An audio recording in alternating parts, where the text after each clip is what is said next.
What y'all listening to? Limelight Highlight Podcast.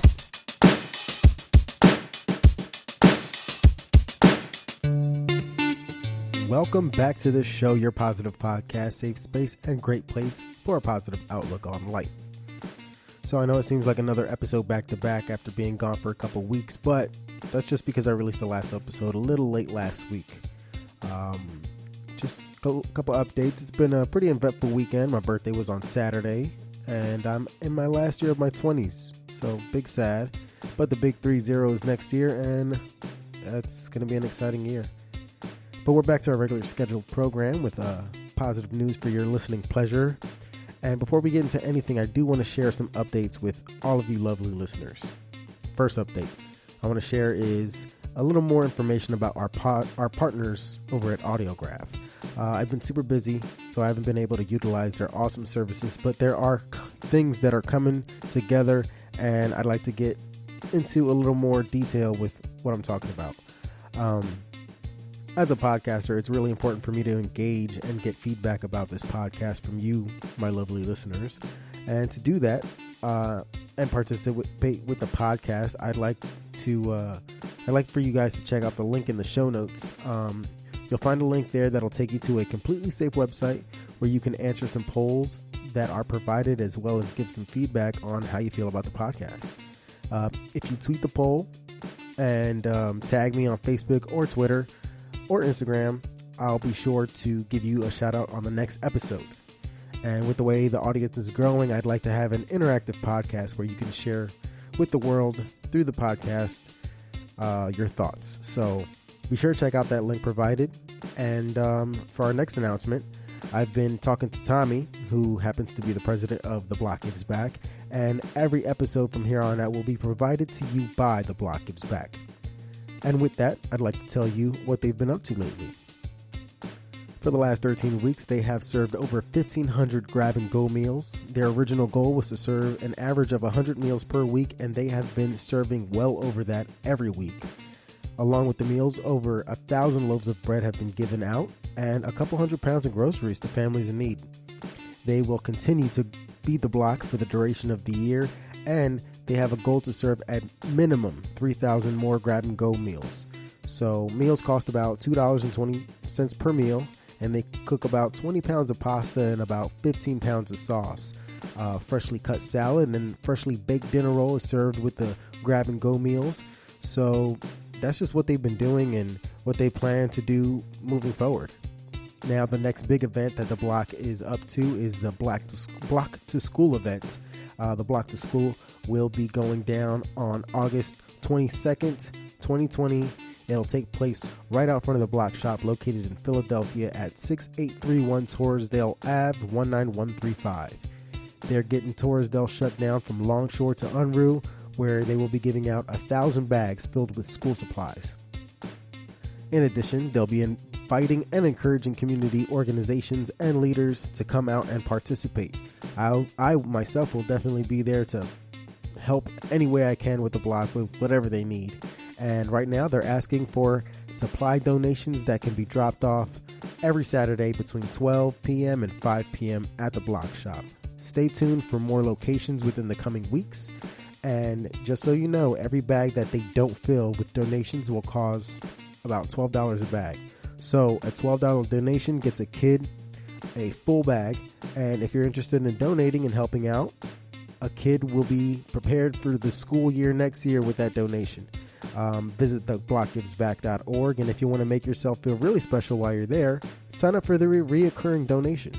All these proceeds go to completely helping out those in need in Philadelphia, and this organization is doing some serious work, and your donations help get the job done. Over the weekend, for my birthday, I had a few friends donate to the Block Gives Back instead of giving me gifts, and that money is going to help feed some people and set some kids up for success for the upcoming school year. Now, today we'll be going over some positive news stemming from the protests going on worldwide, and you might be surprised at what you hear.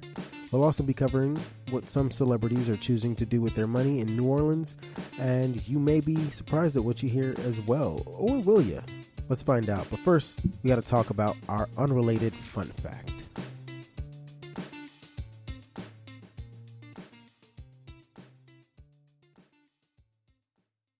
So this week's unrelated fun fact is about spicy foods.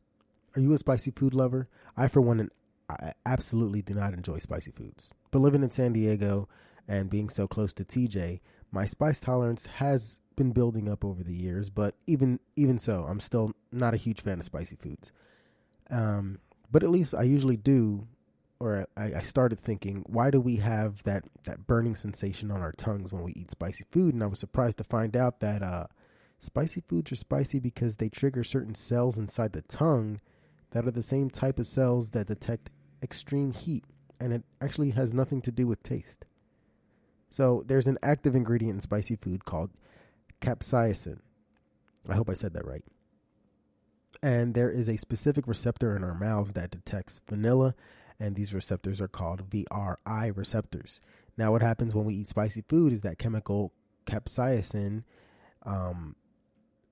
that we just mentioned binds to those VRI receptors, which in turn sends a signal letting us know that what we're eating is spicy.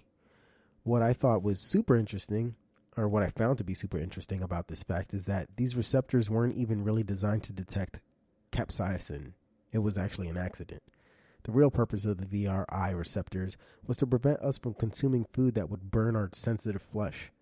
So I just thought that was super interesting, and it's just crazy. It's wild what our bodies can change to do other things and adapt. So there you go. Another nugget of knowledge that you could take with you. So if you listened to the last episode with Zeke, we were discussing change and certain laws that are starting to be implemented. I, for one, hate being put on the spot and not really knowing the specifics of what it is I'm referring to, which is a pain because it's like 90% of what I do when I talk about things on this podcast. So our first few stories are about how these protests have enacted change. The first one that we're going to start off with, it takes place in Colorado. The Colorado Senate passes a sweeping Police Accountability Act.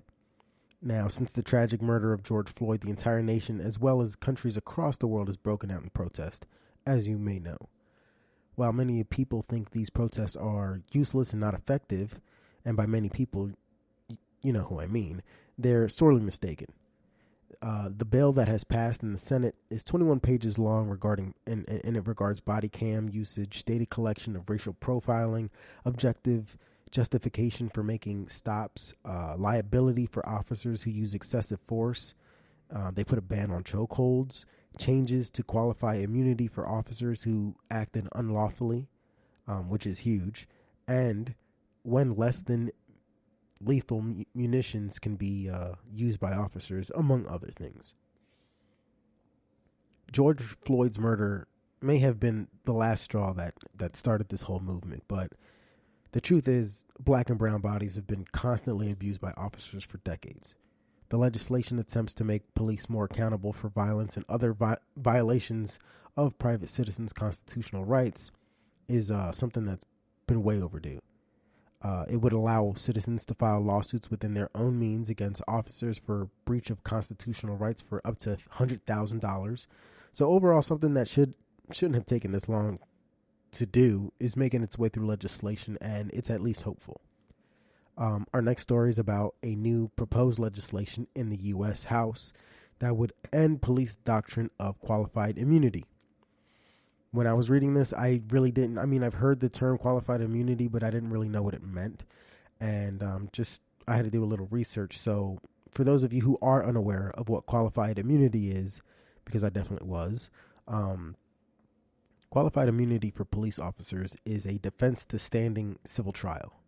So this doctrine shields government officials from liability for damages, claims, and even if they violated the Constitution. So in the basic terms, this qualified immunity is kind of like a shield. It's a shield to protect law enforcement from being held accountable for violating someone's constitutional rights. Now, as terrible as that may sound, it's not really as black and white as it sounds. So while there are instances where an officer may have justifiably had to use deadly force, this shield, what it's supposed to do, was supposed to protect officers being sued or suffer from the consequences of their actions, to take those drastic measures. But the problem is that this shield has been abused, and it's been used grossly in too many cases, and we need to find some middle ground to settle this type of thing. This doctrine just makes it extremely difficult for people to pursue legal action against police officers that have violated their rights or the rights of a loved one.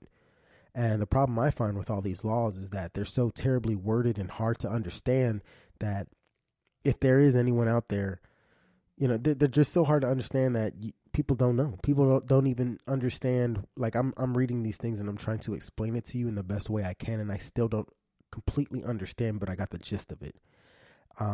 So if there's anybody out there with a better explanation or understanding that thinks I didn't do a great job explaining this, please feel free to reach out. I will correct myself and, make it sound better for everybody so we can all be educated. But due to the recent demand for greater accountability of police officers, a bill has been introduced to the House to end the doctrine of qualified immunity, which is, I would say, good news, but it's also a slippery slope depending on how you see it. With the way politics are controlled in the House and the Senate, I'm not really sure what the end result of this bill will be, but the fact that there is a bill of this caliber has being introduced into the House is a pretty big step and evidence that people are being heard, and pretty much enough is enough. And if you still think these protesters aren't working, or these protests and the protesters aren't really, making their point, or you don't think there's any real progress happening, here's another story to show evidence that it really is. It's been about 3 months since Breonna Taylor was killed in her bed. For those unfamiliar with the story, here's a little quick recap. Breonna Taylor was killed while sleeping in her bed after police forced their way into her home with a search warrant without announcing themselves. This is known in Louisville, Kentucky as a no-knock raid. While people execute their no-knock raid, while the police executed their no-knock raid on March 13th, her boyfriend shot a police sergeant in the leg, thinking it was a break-in into their house. The police had shot Breonna Taylor 8 times, killing her in her apartment and arresting her boyfriend. Her murderers have still not been brought to justice, but city leaders in Louisville have since banned no-knock raids. This new law is now known as Breonna's Law, and this would ban police from forcibly entering a home without first announcing themselves, even if they have a warrant, which is, it blows my mind that we actually have to do something like this. Like, how did it get out of hand that bad? Anyway, along with the murder of George Floyd, this has been like just a rallying cry from protesters across the U.S. who have been demonstrating against police brutality against black people. Under the new law, police are now required to wait 15 seconds or, quote, a reasonable amount of time for occupants to respond, unquote. Another ridiculous thing, but baby steps, I guess. Before entering a building with a search warrant. It also requires that body cams are to be turned on while the warrant is being served, and the 15 seconds required under the new law would also ban what are known as quick knock warrants, where officers usually announce their presence just as they force their way into a home. Now, while all these laws are alarmingly late to be considered and passed, this is a result of people protesting. It's really made me think, what if no one was outraged that George Floyd had died or Breonna Taylor was murdered in her bed?